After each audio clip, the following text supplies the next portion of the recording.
NBA rasyon na. Inaasahan ni Draymond Green na lalabas ang special Steph Curry performance sa Game 7.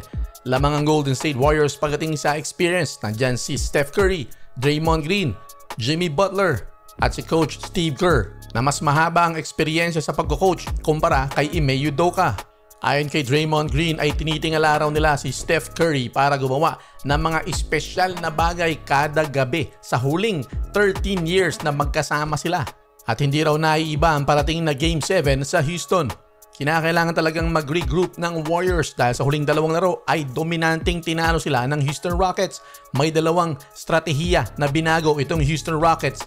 Una, pinagsasabay na nila ang dalawang bigs nila si Alperen Sengun at si Steven Adams.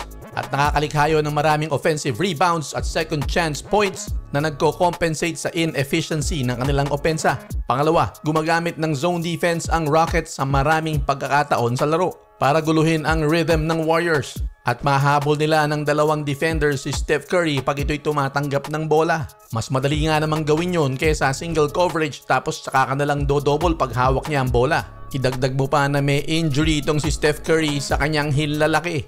Kaya sumusugal ang Rockets na pag dinoble team nila si Steph Curry at pinasa nito ang bola ay mauwi sa mas hindi ganong ka-shooter na nagbubunga naman sa huling dalawang laro.